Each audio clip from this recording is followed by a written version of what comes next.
Welcome to the Heads Together podcast.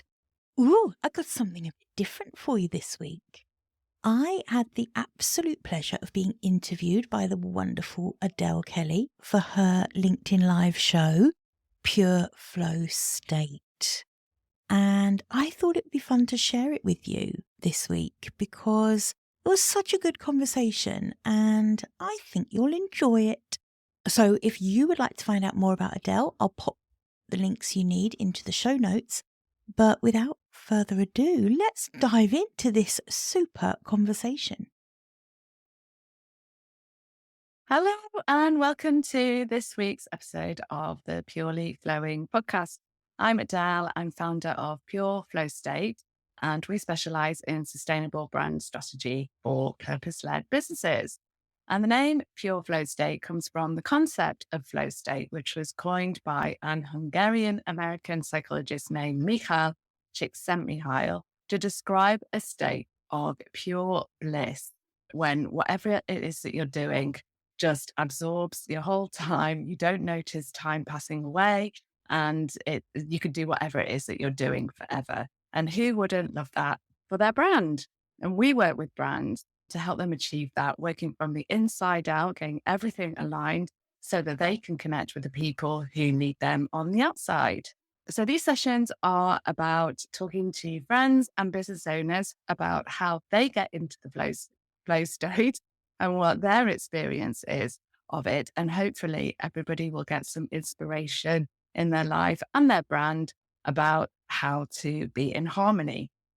So my guest this week is Gill Moakes. She is a business coach and a podcast host also. And I'm really excited to have her here with me today. Welcome, Gill. How are you flowing this week? Hi, Adele. Thank you for having me. I am flowing beautifully this week. It's been a really good week. I love to hear that. It always helps when the sun's shining, isn't it? Yeah, Absolutely. definitely. So tell me, Jill, what is your experience of the flow state in general? I love this concept of flow state. I really love it. And I think, a lot of us kind of go through life, don't we, without really stopping and thinking, does this feel in flow, or am I going through the motions, or am I even enjoying this?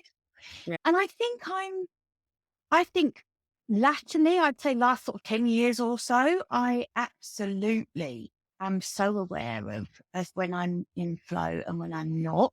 I don't think I was always that way, but I think, really over the last sort of 10 or so years, I'm acutely aware now of what it feels like to be in the flow state and not. Yeah. So was there anything specific that triggered that change in you? Or do you think it was just a coming of age where you started to think about those things as you were moving through life, professions and everything? I actually I lost my husband to cancer back in 2016. So it was such a big life change. And up until then, I'd been working in a corporate job. I'd really been going through the motions, to be quite honest. And I'd wanted to start my own business for a long time.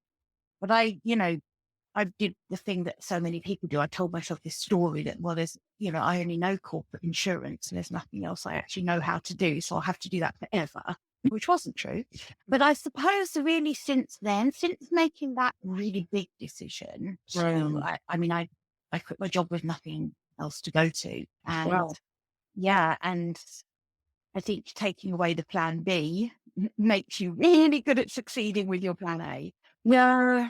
I get that. I get that totally because I've seen that in the way that you kind of you've got an idea, you want to do a side hustle, it ends up being, that's your passion where it is. But when you've got your kind of like main income stream or, maybe you're still doing a job, you never actually 100% give yourself to anything, do you? Because you've always got this in the background and yeah, it's a big leap to let everything go. That must have been quite scary for you at the time.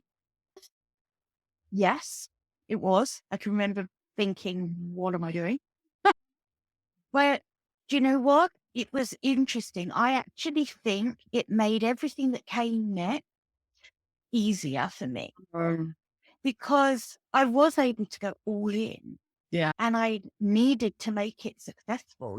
There was no one else who was going to be paying my mortgage. Yeah. I needed it to be a success. And I think that was my first lesson in kind of playing big, really.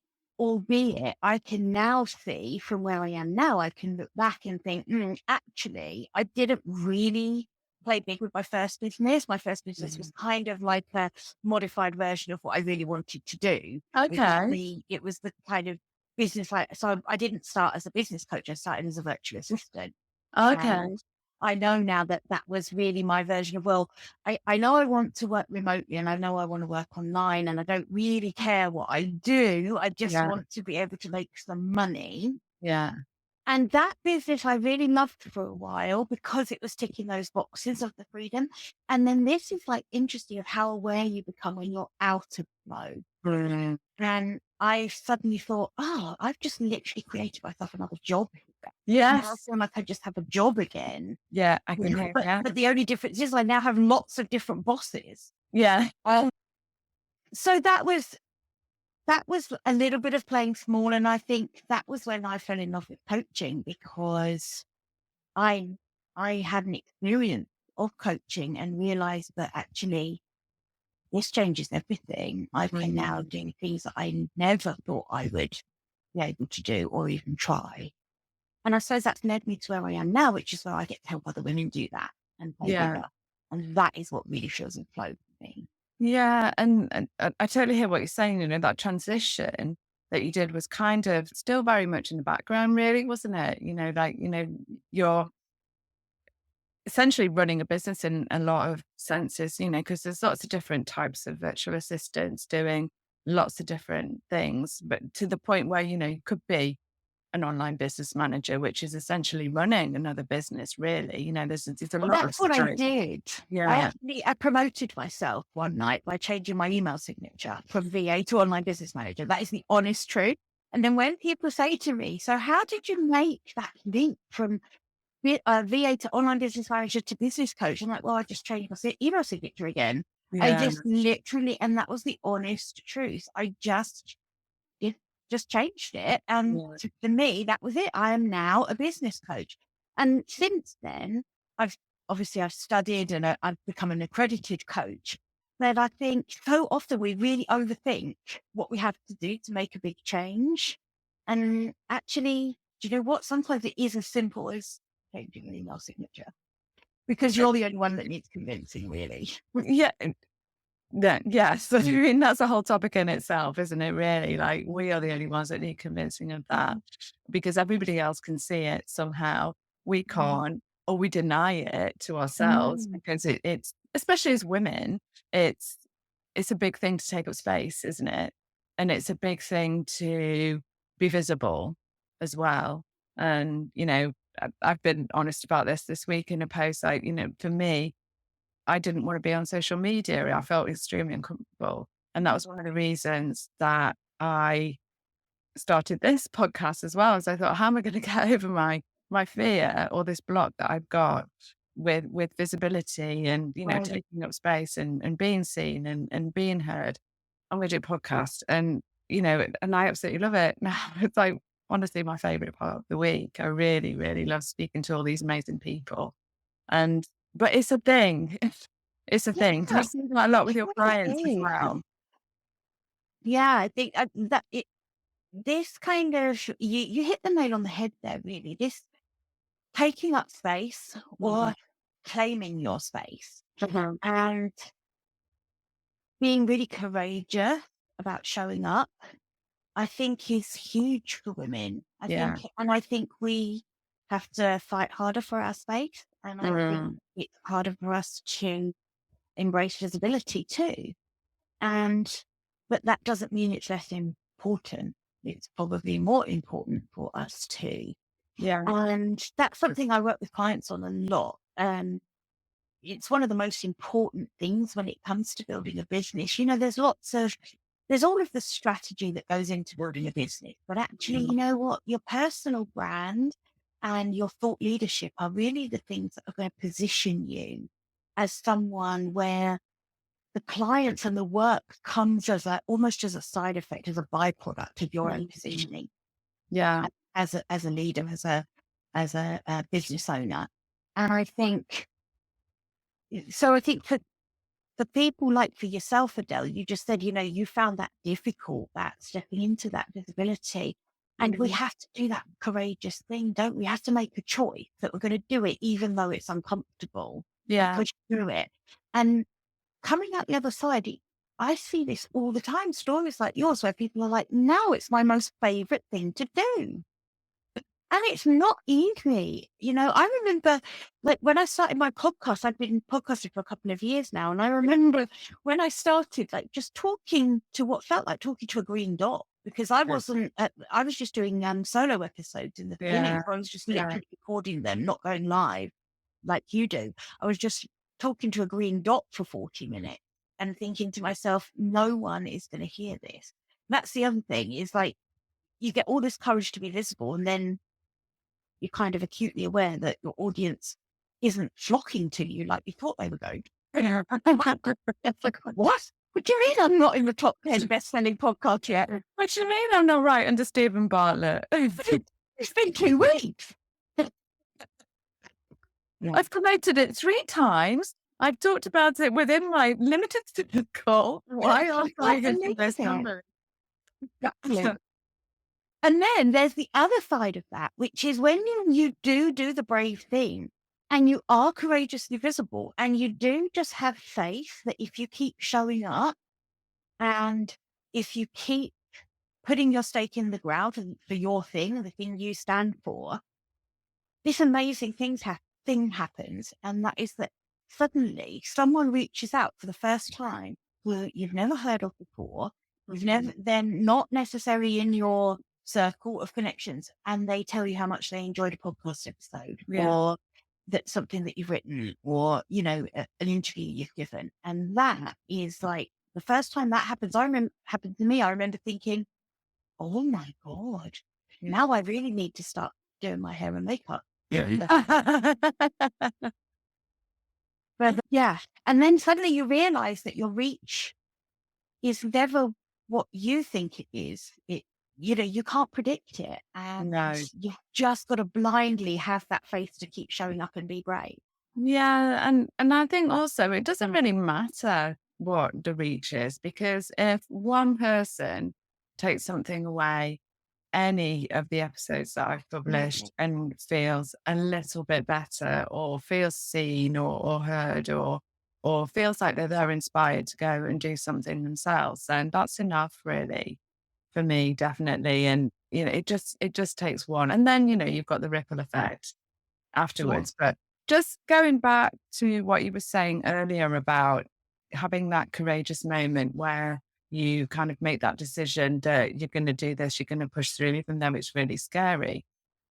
My experience is, and I'd like to hear your view on this as well, is that it's not doing anything that's out of authenticity for you, because in the background, you kind of, we're doing the amazing work that we do with our clients without shouting about it, without always being public about it. Then when we come and decide to be a little bit more visible, or or go live, or talk about things a bit more, we are actually just being ourselves. It's it's a scary step, but it's not something that is really that unnatural for us. What are your thoughts on that? I just couldn't agree more. And I would actually add to that anything else isn't sustainable. It's absolutely unsustainable to try and show up in any way that isn't authentically you, radically authentically you. Yeah. Because the minute we do that, we simply cannot sustain it. We can't. We might be able to do it for a couple of interviews or a couple of episodes, but we're going to struggle. Number one, I can always tell when someone, I don't know about you, but I can always tell when someone's really trying to portray themselves a certain way rather than just leaning into the person they are, letting it flow, letting it be natural, letting it be easy. Mm-hmm. And it's so counterproductive as well, isn't it? Because the minute we try and be someone we're not, or adopt a standpoint we don't really believe in, or anything that isn't 100% authentic and aligned with our own true values, Yeah. I think other people can feel it. You can Yeah. sense it. Yeah. And it doesn't make for engaging content or interviews or podcast episodes or whatever it is you're doing. No, it doesn't. I mean, I'm not saying that you have to show absolutely everything, warts and all, but being authentic is the key to finding flow. You're never going to get into flow if you're showing up in a way that isn't authentic to you, or feels that you have to put on a persona, or you have to act in a way that it doesn't feel completely natural. It's like, say, A, it's unsustainable because you're kind of acting all the time. And B, it just doesn't lead to you being in flow, and you're not going to be able to continue like that at all. And I think that could be, a little bit of the danger about, taking inspiration from, other online influencers and creators who say, okay, well, I did it like this, so you must also do it like this because it worked for me and therefore it's going to work for you. It's not. Absolutely. I just couldn't agree more. It's so dangerous. I feel this whole influencer guru-led online world that we operate in Right. it can be fabulous. It can be wonderful. And, Yeah. it can be very, very fulfilling. It can also be incredibly toxic. Yes. And incredibly dangerous for our self-esteem, our mental health, because we get this messaging thrust at us all the time that this is how you have to be if you want to be successful. And the kind of ironic thing about that is that all the truly successful people have one thing in common. They're radically authentically themselves. Yeah. Yeah. Like it or love it or hate it. Love it or hate it. Absolutely. Yeah. Absolutely. But without exception, people who achieve really wild success are people who are brave enough to bring themselves to the table. And you're right. It isn't about being overly vulnerable and sharing your deepest, darkest secrets. It doesn't have to be about that. No. Unless that's what feels authentic to you, then hell yeah. If it's relevant and if it contributes to your story and, that's, how maybe it's part of your purpose, what led you to what it is that you're doing or why you want to do something, then okay. But at the same time, I think, and that reflects, with brands as well. Like and what you were saying about, these hugely successful people, we know exactly what to expect from them. And I know how Elon Musk is going to show up every time he shows up. I know what the way he thinks and the way he presents himself and the kind of thing that he does. I know that. So his personal brand is totally nailed because it's authentic to him and we all know what we're going to get. He rarely throws a curveball out there because we'd expect whatever from him. I'll buy Twitter. Yeah. Great. Yeah. All right. Yeah. It's him. So it's kind of expected. I don't know if somebody who was really kind of like, more of a grey personality and less in the spotlight or limelight or less vocal about their views went and did that, I'd be like, that's a bit of a shock. It's not very aligned. It doesn't feel authentic. Yeah. So it works in the same way. Oh, I love those thoughts. So we talked a little bit about you being out of flow. Tell me a little bit about, when you started your business, you started a first business, then a second business. And would you say now that you're completely in flow with everything that you do and the clients that you're working with? Oh my goodness. I'm very lucky. I adore what I do. And hang on, just let me stop you there. I don't think you're lucky. I don't think you're lucky. You're really good at right. You're right. I shouldn't say that. No. It has nothing to do with it. And I'll tell you what, because this isn't just me being humble. And but I actually have curated, particularly my client. So I could say I'm very lucky. All my clients are wonderful. But you're right. You're absolutely right. That is cool, because I'm really, really intentional about the kind of women that I work with. So I only work with women, and I work with freaking phenomenal women. And I am absolutely unapologetic about not ever compromising on that, because that is how I find my flow in what I do. Mm. And how easy is it for you, or how do you approach turning people away if you feel that they're not a good fit and you won't be able to either feel that you're doing your best work or get the best results for them? Yeah. I mean, I have a sign behind me that says, "Don't be a dick." Quite often, the clients who aren't a good fit for me will figure that out when they That's Place it strategically. exactly. Yeah. Anyone who doesn't find that funny, you're going to hate working with me. So I think I'm very clear about the kind of coach I am, the kind of person I am, what it feels like to work with me. I also make sure that I actually offer a free 60 minutes of coaching with me before I would ever take someone on as a client, because, someone needs to actually experience how it feels to be coached before they would know whether it was right for them. And it's not my job to convince them or persuade them that I'm the right coach. That's their decision to make. All I need to do is give them the information that they need to make that correct decision for them. So my approach is very much about, the right people. We're gonna magnetize to each other. And that is what happened. But it's a little bit like going back to what we said at the beginning about that leap of faith of quitting my job. I feel like creating new clients is a little bit like that. We always want to force it. We always want to be finding clients and selling to clients and things like that. I never sell what I do to a client. I just don't feel like that's my job. They will make the right decision for themselves. And if more people could trust that that's true, I think it would take a lot of the client creation process and make it much easier for people.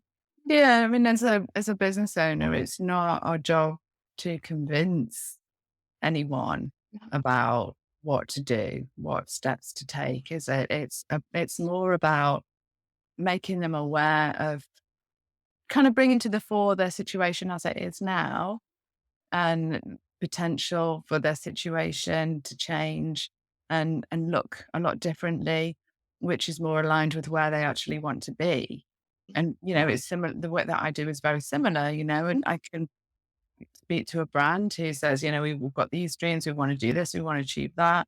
And say, okay, well, how prepared are you to, put in the work? Because brand work takes time. You're not going to see a return on investment within a month or 2 months. It's not, it's not the push of marketing. It's more of a pull, and it's about the way you show up. It's about nurturing. It's about not convincing anybody, but certainly influencing the way that they think, and influencing the way people think about you. It's that gut feeling at the end of the day, isn't it? How they feel about you as a brand. So yeah, there's no talking involved.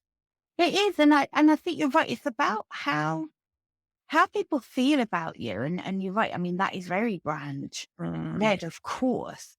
And I think it is important to know how you want to make people feel. Exactly. That will absolutely govern how you show up. Yeah. I show up in a certain way because I want people to feel relieved that they found someone who can actually help them. Yeah. That's what, I would love people to feel that way, right? And it's same with you. You want to feel your potential clients to think, oh, at last I've met someone who gets it. Yeah. Yeah. So a lot of it is about understanding how you want potential clients to feel. Yeah, absolutely. And do you find, and obviously you've got that hour, which is extremely generous, because I imagine an hour of your time is not cheap generally.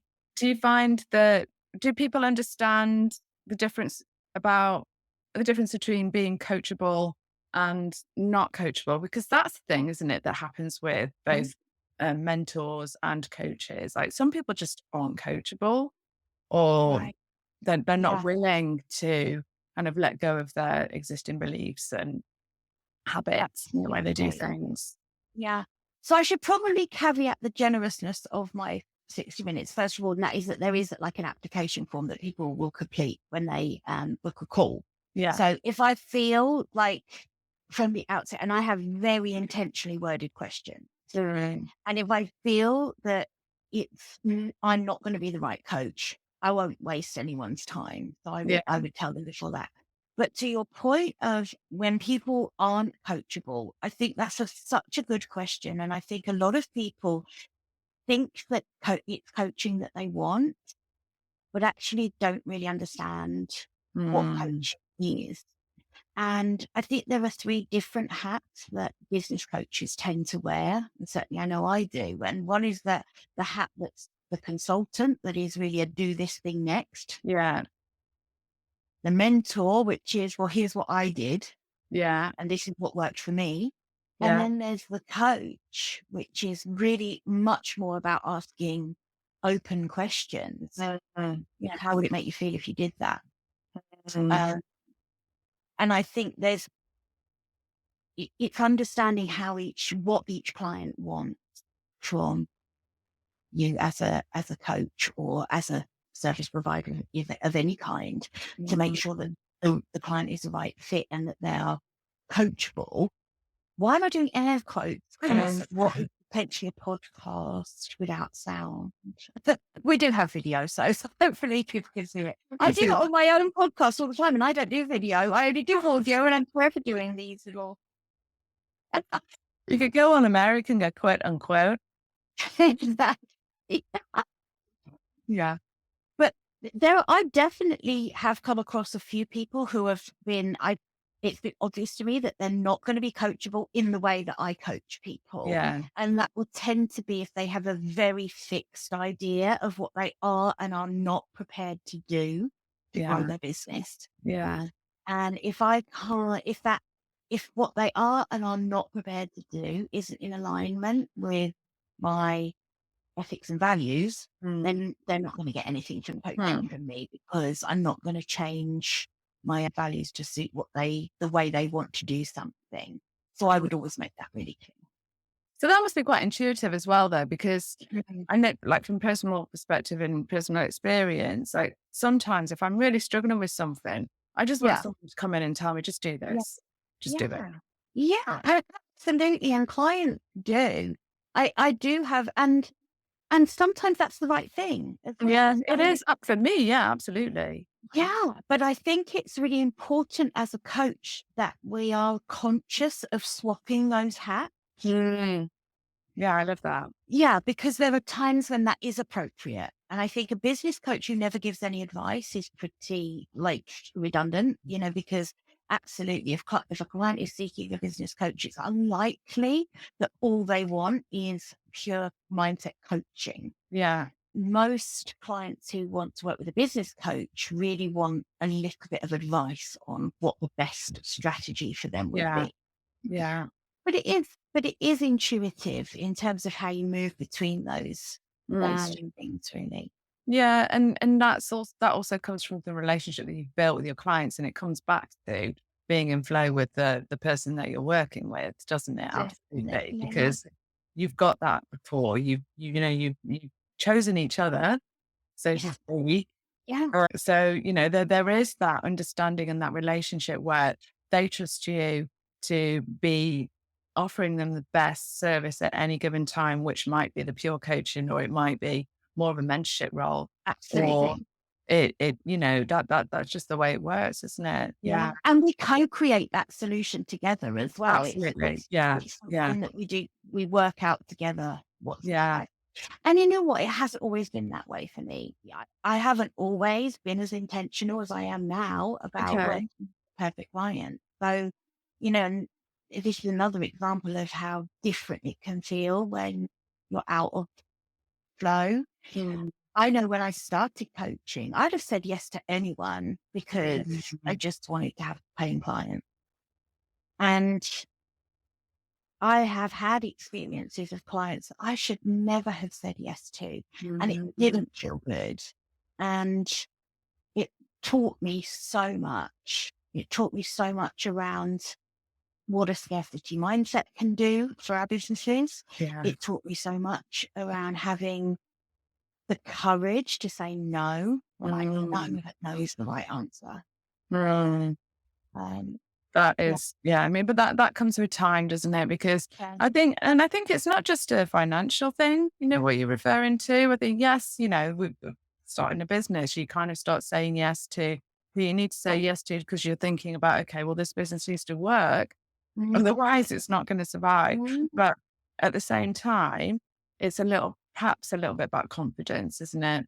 Definitely. About being able to give an empowered no, and having the confidence to know or feel that, okay, this isn't right. This is not going to be good in the long term, though it might be a short-term fix. We can easily get tied up. I know I've worked with clients that weren't aligned, and I've never thankfully had a complete disaster in that respect, but I very, very rarely have had a couple of people that I've kind of said, no, I'm not going to work with them in the future. But it could be because I've evolved in different ways as well. And the services that I first did with them aren't services that I offer anymore, Right. or want to be doing anymore. Because we all evolve, don't we? Yeah, absolutely right. Yeah. I don't think anyone's year 5 business looks the same as their year 1 business, that's for sure. Well, let's hope not. No. Well, we've talked about kind of like the business aspect of things. So, outside of work, so you have a life. How do you approach? I just How does that?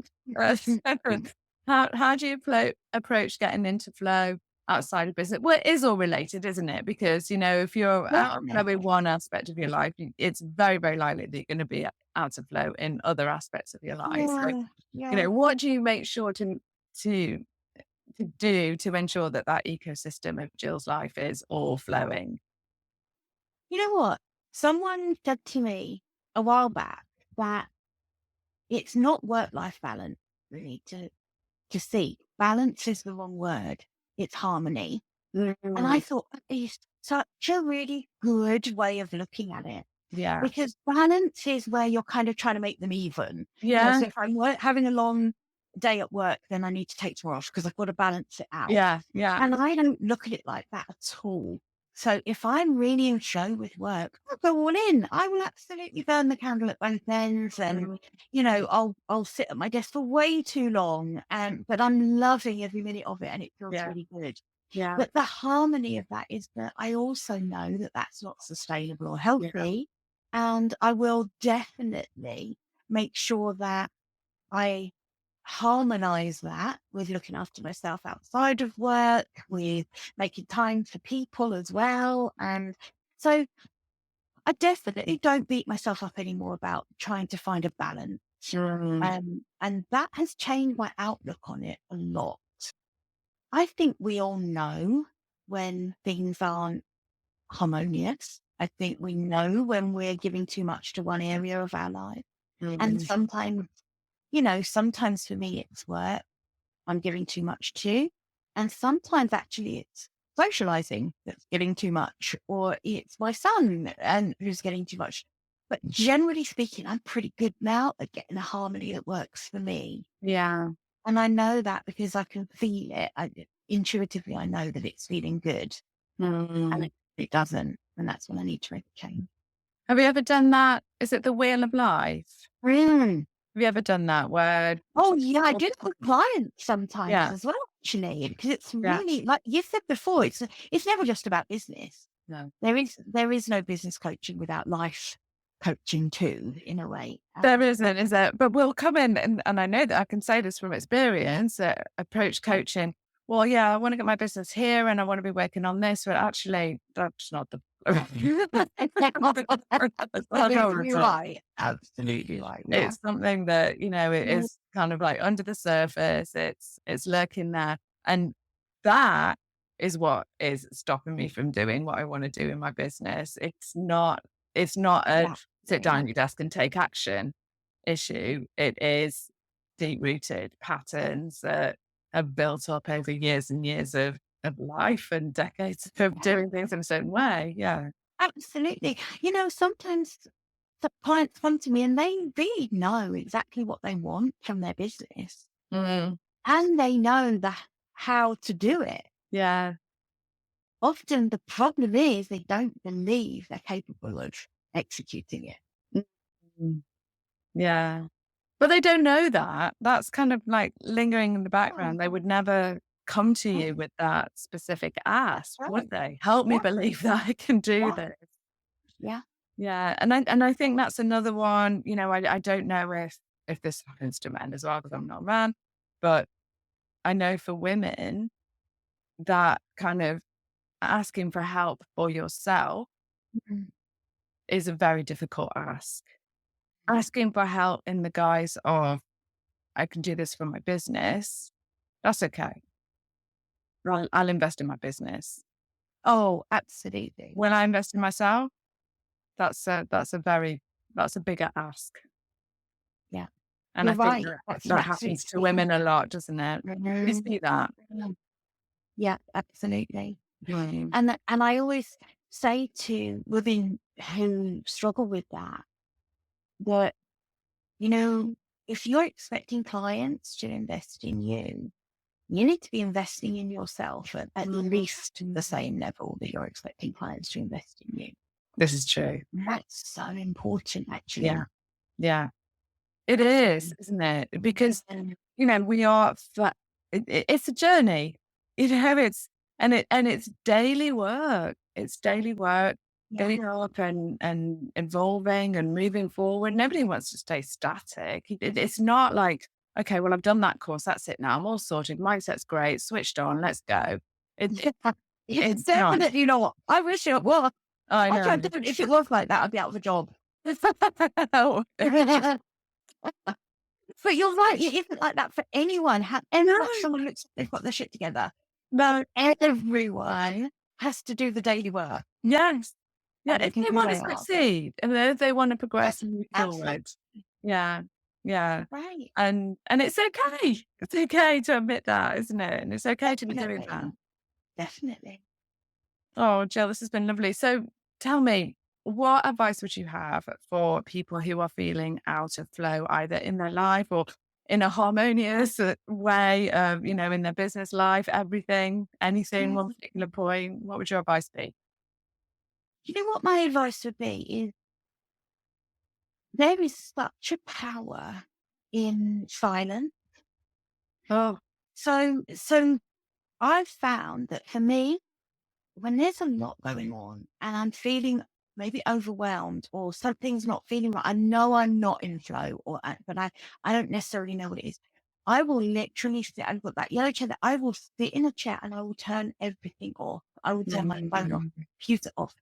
I don't want to keep consuming, because the worst thing we can do when it comes to that is actually, start reading another self-help book or listen to another, much as we're both podcasters, that's not the time to start consuming anyone else's voice. Sometimes when you're feeling out of flow, the best thing you can do for yourself is give yourself some silence and listen to what comes up, because usually that's when the truth will come up for you about what you need to do to make things change, to get back into flow. You do know, but you need to be able to listen. It can be an uncomfortable space, that there's silence. It can. It sounds so bloody simple. Just treat yourself to a bit of silence. But it can be really triggering, and it can be hard for people to do that. Yeah. Yeah. In silence. And I'm not even talking about meditating. I'm talking about sitting in silence. Yeah. And just letting that be whatever it is. Yeah. Yeah. I think we'd all be surprised about what comes up if we just shut everything out for a few minutes. It doesn't have to be long, does it? No, it doesn't. Absolutely. I use it as a daily practice now. Okay. And it is, for me, it's different to meditating, because if I say, right, I'm going to set a timer and meditate for 20 minutes, that's different. This is just, maybe it's first thing in the morning before I turn on this monitor before I look at my phone or anything. Maybe just like, right, okay, just sit a minute. And it might be what comes up is what's coming up that day, or what's been on my mind overnight, or, but I know for sure that if I don't do that and I don't listen, I don't start the day in a calm way. It's just kind of like emptying everything out before you get started, isn't it? Rather than coming to your day with all that chatter. Yeah. Yeah. It's really good for things like writer's block as well and things like that, because I think that we do, as humans now, and particularly in the digital world, we consume so much. Oh, We God, we read do. so much, we Crazy. watch so much, we listen to so much. Yeah. And I think it ends up crowding out our own creativity. So actually, taking some silence to listen to yourself, your own opinions, your own points of view, your own message that you want to get out into the world, that can be really important. And how long would you recommend starting? Because like we said, it can be a little bit of a scary space to start with. Would you recommend just starting small, like, 2-3 minutes, or build it up? Yeah, a couple of minutes. A couple of minutes, just a break, but with intention. With intention of saying, I am going to be silent for a couple of minutes. And you don't need to time it. You don't need to do anything around it. It's literally, don't overthink it. It's absolutely about just let everything stop for a minute. Let the world stop. Let the world stop for a minute. Catch your breath. Nothing's going to happen. Yeah. Yeah. That's a really, really good point. Nothing's going to happen if you pause. No. Everything will still be there when we open our eyes again. Oh, I love that. I'm going to bring that into my practice, definitely. Oh, I love that. Yeah. Yeah. It's really powerful. And so simple. Yeah. I would normally go into silence when I'm driving, but when I'm driving. Exactly. Yeah. I'm not. So you're still processing. You're having to look at road signs. You're having, yeah. But there are days when I kind of like, I can't hear anymore. And don't give me a podcast. Don't give me anything, because it's just, I can't take any. Can't have any more input. No. Exactly. Yeah. I love that. The emptying out to welcome new things in. Yeah. That's fabulous. Thank you, Gill. Well, thank you so much for joining me today. I've so enjoyed this conversation. It's been amazing. Thank you for having me. I really appreciate that. Thanks for having me, Adele. Yeah. It's been lovely. Right. Okay. Well, thanks everybody for watching, and we will see you all next week. Welcome to the Heads Together podcast. Ooh, I got something a bit different for you this week. I had the absolute pleasure of being interviewed by the wonderful Adele Kelly for her LinkedIn Live show, Pure Flow State. And I thought it'd be fun to share it with you this week because it was such a good conversation and I think you'll enjoy it. So without further ado, let's dive in. If you would like to find out more about Adele, I'll pop the links you need into the show notes. But without further ado, let's dive into this super conversation.